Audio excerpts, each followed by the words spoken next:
Greetings of the day. In the earlier video, we have seen the question of working capital management, which was showing the concept of profit on cost. In this particular video, we would discuss about the question which would give us insight about profit on sales concept. So again, the link of the question is attached in the link provided with the video. Kindly refer to it for the purpose of the question. Now we will start discussing the question as well as solution which we are going to formulate in this particular lecture. So the question says that a company has an annual sales of 75 lakhs. It has an average stock holding period of 8 weeks, whereas credit allowed to its debtors is of 6 weeks, whereas credit allowed by supplier is of 4 weeks. Annual cash requirement for the company is of 1 lakh and no provision is required to maintain for the purpose of contingencies. The profit is on the sales at the rate 20%, and we are being asked to prepare a statement of working capital requirement with considering or assuming there are 48 weeks in an year. So again, for the purpose of the solution, we first have to go through the working note. So we would first prepare a working note so that we can calculate the cost of sale.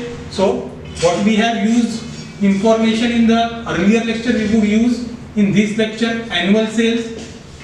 What was the annual sales of our? It was 75 lakh minus profit at the rate 20% on sales, which is given in the question. So which formula would be used by us? That would be 75 lakh into 20 divided by 100.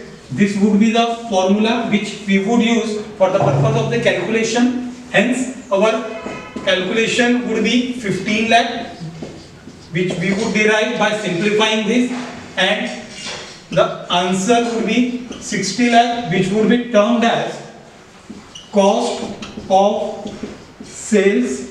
This is our cost with regard to the sales, which would be used for the purpose of the calculation.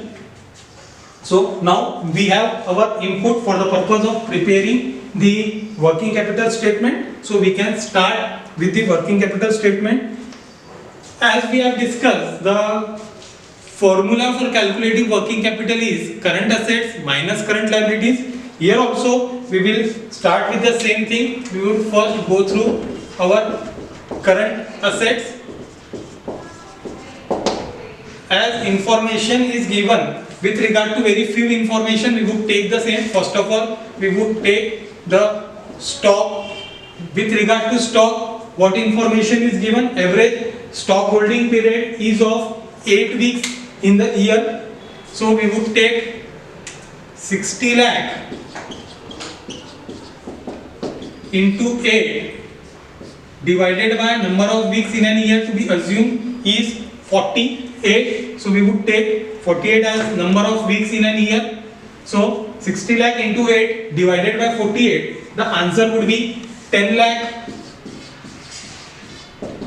Second thing we have to take with regard to the debtors of the company. Usually credit period allowed to debtor is of 6 weeks. So we would take 60 lakh into 6 divided by 48. 60 lakh into 6 divided by 48. The simplification answer would be 7,50,000. Last thing which is provided with respect to current asset is of cash, that is of rupees 1 lakh. We can get our total for the current assets.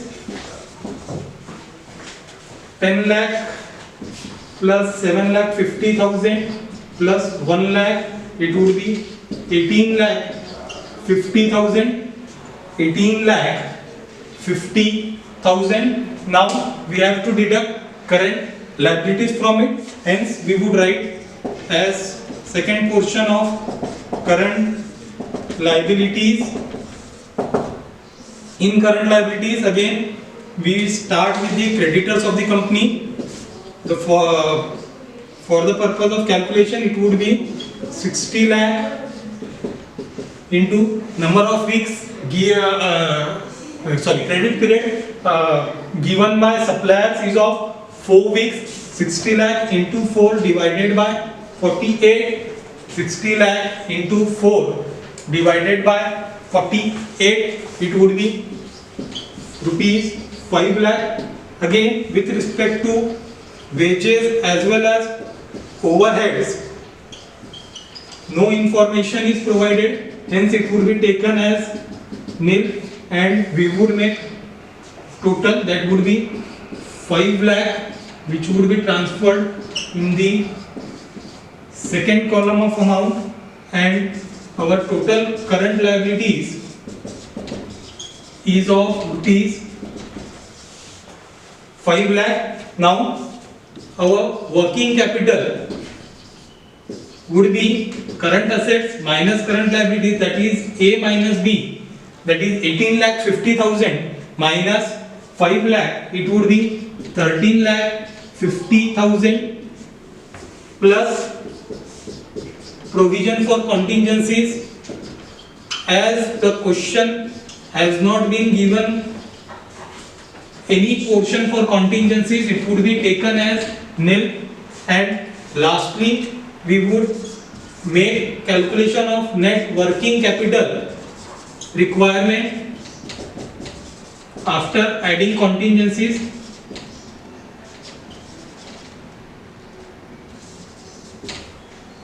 So as there are no contingencies, our working capital requirement would be 13 lakh 50,000. So this was quite simple question which can be asked in the examination. We have to keep two things in mind. If suppose profit is given on cost, we would use formula sales into percentage of profit divided by 100 plus percent of profit, whereas when profit is given on the basis of sales, formula would be sales into percentage of profit divided by 100. This is the difference between question number 1 and question number 2. Go through both the question solutions properly so that you could have clear understanding with respect to this question.